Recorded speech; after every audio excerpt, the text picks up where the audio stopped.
Tonight's story is not loud. It doesn't scream. It sits quietly in the corner, waiting to be heard. Hey, before we begin, I need you to imagine something. Imagine being a kid and realizing the adults in your life aren't heroes. They're just human. They make mistakes. They lie. They fall in love in the wrong places. And sometimes, they expect you to pretend everything is normal.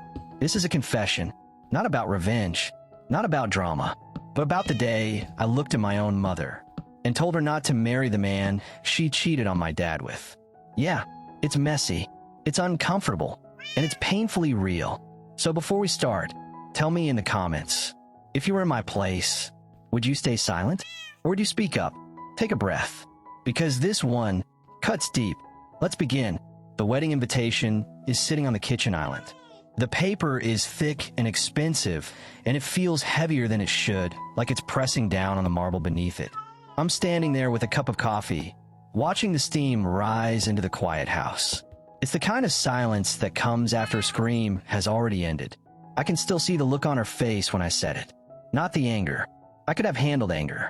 It was the way her eyes went flat, like I was a stranger standing in her kitchen instead of her daughter. They all think I'm the villain now. My aunts, my cousins, even my younger brother, they say I'm holding on to the past, that I need to let her be happy.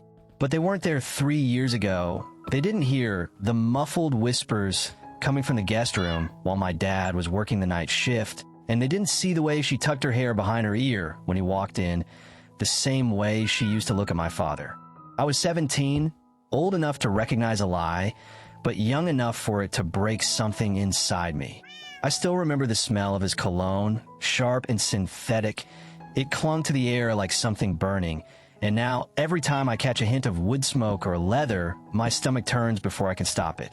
Today was supposed to be simple. We were looking at veils, standing in a shop filled with white lace and soft lighting. Everything designed to make you feel like you're inside a fairy tale. She stood in front of the mirror, smoothing silk over her hips, and she looked beautiful. That's the worst part. She didn't look like someone who had torn a family apart. She looked like a woman starting over. "Do you think it's too much?" she asked, adjusting the fabric gently. I didn't look at the dress. I looked at her reflection. "I think you shouldn't marry him," I said, and my voice didn't shake. The woman pinning the hem froze for a second, and the air in the room felt colder somehow. "Excuse me," my mom said, still staring at herself in the mirror. "You heard me," I replied quietly. "You're building a house on a graveyard. You can paint the walls all you want, but the bodies are still under the floorboards." That's when she turned around, her face carefully arranged into something that looked like hurt, but felt rehearsed. "He makes me happy," she whispered. "He made you a liar first," I said. The seamstress stepped out of the room without a word. She knew when something was about to explode. Now I'm sitting in my car, the engine off, the heater ticking as it cools. Tick, tick, tick. And I'm thinking about my dad. He lives in a small apartment across town now, a place that smells like frozen dinners and laundry detergent. He doesn't talk about her, and he doesn't ask how she's doing, but I've seen the way he looks at the empty space on his ring finger. The indentation is still there, a faint mark where the gold used to sit. He thinks he failed. He thinks he wasn't enough. And that's the real crime. Not the cheating, not even the wedding, but the way she let him believe he was the problem. My phone vibrates in the cup holder, and her message lights up the screen. "I'm disappointed in you. I thought you wanted me to be at peace." Peace, such a soft word for surrender. She wants me to play the supportive daughter, to stand in a peach-colored dress and smile for photographs, pretending the man at the altar didn't use to sneak out our back door at 2 in the morning. If I smile, the lie becomes truth. If I celebrate, the betrayal becomes forgiveness. But I'm not a priest, and I'm not a liar. I remember the night Dad found out. There wasn't shouting, no plates breaking, just the quiet sound of a suitcase being zipped shut, and somehow that sound filled the entire house. I stood at the top of the stairs, watching him through the banister, and he looked smaller than I'd ever seen him, like a man who suddenly realized the ground beneath him was gone. He looked at her, and she just leaned against the kitchen counter. She didn't cry. She didn't beg. She simply waited for him to leave, because she had already left months before. I hear a knock on my car window, and I flinch before I can stop myself. It's my brother, his eyes red, his face tight like he's trying not to fall apart. I roll down the window, and cold air rushes in, carrying the smell of rain and wet pavement. "Why can't you just let it go?" he asks, his voice thick. He's only 15. He doesn't remember the whispers, because he was asleep when everything started breaking. "Because if I let it go, it means it didn't happen," I tell him quietly. "But it did happen," he says, swallowing hard. "And staying angry isn't bringing Dad back." "I'm not angry," I lie. Even though my hands are shaking so badly, I have to grip the seat to steady them. I'm just the only one who remembers the truth. I go back inside the house, and she's sitting in the living room with a cup of tea, the wedding binder open across her lap like a blueprint for a future I don't recognize. There are lists of flowers, lists of songs, neat little columns pretending everything is clean. "If you don't come," she says without looking up, "people will talk." "Let them," I answer. "They'll say I'm a bad mother," she whispers, and this time her voice cracks just a little. I walk closer, and I can see the steam rising from her tea, curling between us. I can see the fine lines around her eyes that weren't there a few years ago. "You're not a bad mother," I say, and for a split second, hope flickers across her face. "You're just a woman who thinks a new ring can hide an old stain." The hope disappears. I reach down and touch the binder, then flip it closed, and the sharp snap of the rings locking together slices through the room. "I'm not coming, Mom. And if you marry him, you're losing more than just a husband today." I turn toward the door, and I can feel her eyes on my back, heavy and burning. The silence starts filling the house again, thick and familiar. "You'll regret this," she calls out. I stop at the threshold, staring at the dark street outside, the streetlights humming softly in the distance. "Maybe," I say, my hand resting on the doorknob, "but at least when I look in the mirror tomorrow, I'll know who's looking back at me." I drive away. I don't go to my dad's apartment. I don't go to a friend's house. I just drive, letting the road stretch out in front of me like it's the only honest thing left. I turn on a radio, and I turn it up until the music drowns out the memory of that suitcase, until it drowns out the phantom scent of synthetic cologne that still lives somewhere in my head. I'm alone, but for the first time in 3 years. I can breathe. The wedding is in 2 weeks. The dress is still waiting in the shop. The invitation is still sitting on the counter. And I'm here in the dark, wondering if being right is worth feeling this lonely. My phone lights up. One missed call. From him, the man who is about to become my stepfather. I don't listen to the voicemail. I delete it. I don't need to hear what a ghost has to say. The wedding day arrives in the middle of a heat wave, the air thick with the smell of hot asphalt and the lilies they've lined the church with. I'm sitting in a diner 3 blocks away, wearing a black t-shirt and jeans, staring down at a grilled cheese sandwich that tastes like cardboard no matter how many bites I take. Every time the bell above the diner door rings, I flinch, expecting it to be her, or him, or someone sent to drag me back into the script. But it's just locals coming in for coffee, people who have no idea that a few streets over, a woman is trading her daughter for a man who never learned how to be honest. My phone is face down on the metal table, and it's been vibrating for the last 20 minutes. Busy, busy, busy. The sound is small, mechanical like a trapped insect fighting to escape. I know it's my brother. He's probably standing in the vestry right now, glancing at the door every few seconds, hoping I'll walk in wearing that peach dress and pretending everything is fine. He's young.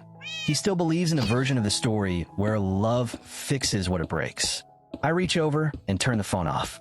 The silence that follows is sharp, clean like a door slamming shut somewhere inside my head. I look down at my hands. They're steady now. No more shaking. I think about my father and the call we had this morning. "Don't go for me," he told me, his voice tired, not angry, just hollow. "If you go, go because you want to be there. Not because you're afraid of the guilt." "I don't want to be there, Dad," I said. "Then stay home," he whispered. The truth doesn't need an audience. The clock on the diner wall says 2:15 p.m. The ceremony has started. Right now, they're probably standing at the altar, light pouring through stained glass windows and painting everything in colors that make it look holy. Is he holding her hand, looking at her with that soft, practiced expression? Does he remember the guest room? Does he remember the sharp scent of that chemical cologne hanging in the air? Probably not. Men like him have a talent for rewriting history until they come out looking like the hero. They call cheating finding their soulmate. They turn betrayal into a tragedy they survived. I pay my bill and step outside, and the heat hits me like a wall I wasn't prepared for. For a second, I just stand there, breathing it in. Then I start walking toward the church. I'm not going inside. I just want to see it, to witness the moment the world changes for her. I stop across the street, standing behind a large oak tree, its shadow barely cutting through the sun. The church doors are closed. The parking lot is full of polished cars, shining like everything inside them is untouched. From this distance, everything looks perfect. And from this distance, you can't see the cracks in the foundation. 10 minutes pass, slowly, heavily, like the world is holding its breath. Then the church doors swing open, and the organ music spills out into the street, followed by muffled cheers that rise and fall like distant waves. They step outside together. She's glowing in the sunlight, the white dress almost blinding against the afternoon sky. Radiant, composed, untouchable. He's laughing beside her, his arm wrapped firmly around her waist, holding her close in a way that feels less like love and more like possession. From a distance, they look like a photograph pulled straight from a magazine, flawless, curated, ready to be framed. Then I see my brother. He's standing a few steps behind them in his suit, shoulders stiff, eyes scanning the crowd as if he's misplaced something important. He's looking for me, and my heart aches in a way I wasn't prepared for, because he's the only one left in the wreckage who doesn't realize the water is already rising. My mother's eyes sweep across the street while she smiles for the cameras, her expression bright and practiced. But her gaze is searching. Then she looks toward the oak tree. I don't step back. I don't hide in the shadow.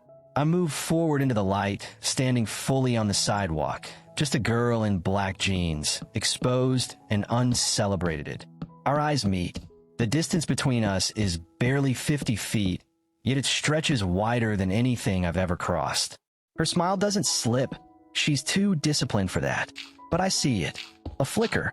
A crack so small no one else would notice. The quiet realization that I didn't bend, that I didn't break, that her perfect day carries a shadow she can't crop out of the frame. I don't wave. I don't call her name. I simply turn around and walk away. Now I'm back in my apartment, and the sun is sinking low, spilling long orange shadows across the floor like something slowly retreating. I pick up the wedding invitation from my desk, holding it between my fingers for a moment. I don't rip it. I don't burn it. I walk to the trash can and let it fall. It lands with a soft, hollow thud against the plastic, final and unimpressive. My phone lights up on the counter. A notification. It's a photo from my brother. They're cutting the cake, smiling wide, feeding each other like it's the happiest day of their lives. And in the background, sitting quietly on the gift table, is my father's old favorite vase. She took it with her. She kept the memories she liked and discarded the man who gave them to her. I step out onto my balcony and watch the city lights flicker on one by one, tiny stars replacing the sun. I'm alone. My brother is angry with me. My mother has begun her new life beside a man I will never respect. And my father is sitting in a quiet apartment somewhere, trying to remember who he was before everything shifted. People say blood is thicker than water, but they never talk about how much blood you can lose before something vital stops. I take a slow breath, feeling the air against my lungs. It's cooler now, the heat wave finally breaking. I'm not the villain in this story. I'm just the one who refused to lie for the sake of a celebration. The silence in my apartment is heavy, but it belongs to me. And for the first time in 3 years, it doesn't carry the scent of wood smoke or leather. It just smells like me. And maybe one day, when the music has stopped and the guests have gone home, she'll understand that I didn't walk away because I hated her. I walked away because I love the truth more. Sometimes the word family breaks you, and sometimes it rebuilds you in a way you never expected. The last story was about walking away from something that wasn't honest. This one is about staying long enough to earn something real. It's about 4 years of quiet effort, for years of showing up without knowing if you belonged. and the moment a single word changed everything. This confession is different. It's called. My stepkid introduced me as Dad today. The steering wheel feels like it's made of ice, cold beneath my palms, even though the afternoon sun is still high. I'm sitting in the grocery store parking lot, staring at the fluorescent lights humming above the sliding doors, watching people drift in and out like nothing in the world has changed. My chest feels tight, not painful, just restricted, like I've forgotten how to take a full breath. I can still hear it. The words echoing in the school hallway, floating above the noise of lockers and sneakers on tile. This is our dad. Not this is him. Not this is my mom's husband. Dad, it's been 4 years. 4 years of making school lunches, but never signing permission slips. For years of standing on the sidelines at soccer games, clapping carefully, never sure if I'm allowed to cheer as loud as the other parents. 48 months of walking on eggshells, try to find the invisible line between being supportive and being an intruder. I remember the first month clearly. The oldest, he's 12 now, wouldn't even look at me. If I sat on the couch, he'd get up. If I made dinner, he'd ask when his real father was coming to pick him up. That silence had weight to it, the kind built from loyalty to a man who hadn't called in 5 years.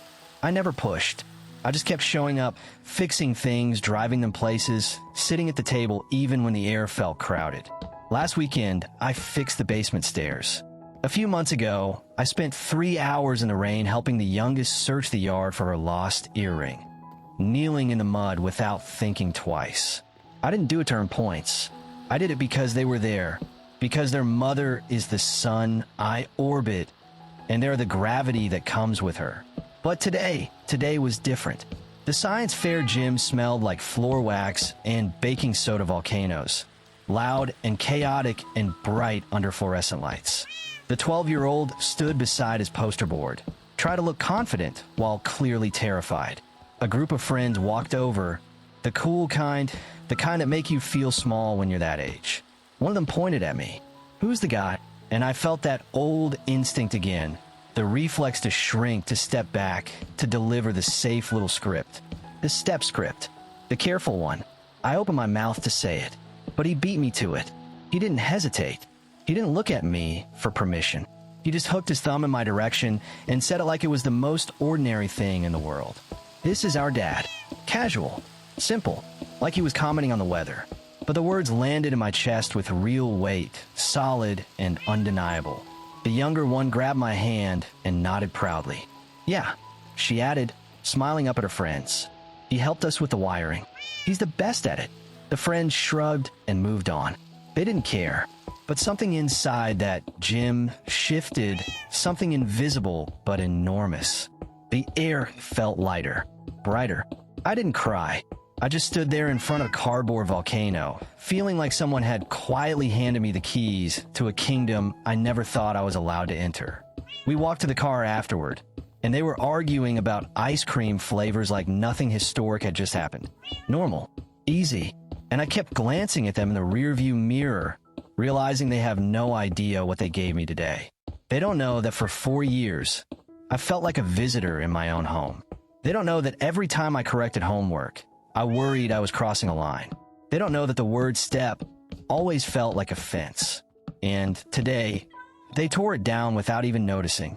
I'm still sitting in the parking lot now, the grocery bag resting in the passenger seat, milk, bread, the ordinary proof of routine. My phone vibrates. It's a message from their mother. "The kid said you were amazing today. Thank you for being there." I start the car. The engine hums low and steady, matching the rhythm in my chest. I'm going home, not just to the house where I live. I think about the man who hasn't called in 5 years, and I realize I don't hate him. I don't even think about him much anymore. He has the title printed on some document in a courthouse somewhere, stamped and filed away. But I have the science fair. I have the fixed stairs. I have a small hand that slipped into mine in that noisy gym and didn't let go. I pull into the driveway slowly, headlights washing over the garage door before I turn the engine off. The kitchen lights are on, warm and steady, and I can see their silhouettes moving behind the blinds, jumping, pacing, probably still arguing about ice cream like it's a life or death decision. I sit there for a moment, just watching the shadows move, letting it settle. Then I reach into my wallet and pull out my ID. I look at my last name printed in block letters. It's different from theirs. It always will be. But when I open the car door and hear the youngest shout from the window, Dad's back, with that unfiltered excitement, I realize something simple. Names are just sounds. And tonight, that sound fits perfectly. I walk inside, and the house smells like garlic and something warm simmering on the stove, the kind of smell that clings to walls and memories. The 12-year-old looks up from his phone. "Hey," he says casually. "Hey." I answer, trying to keep my voice steady. He drops his eyes back to the screen, but there's a smile tugging at the corner of his mouth. I set the groceries on the counter. Milk, bread, ordinary things. I'm not a guest here anymore. I'm the one who signs the permission slips. I'm the one who fixes what breaks. I'm the one who stays. I'm the dad. The hallway light isn't flickering tonight. The silence isn't heavy or uncertain. It's just quiet, the good kind of quiet. The kind that settles over a place when everyone inside it is exactly where they're meant to be. Some families are built by history. Some are built by choice. In one story, someone stood alone to protect the truth. In the other, someone stayed long enough to become it. Blood can give you a name, but love is what gives it meaning.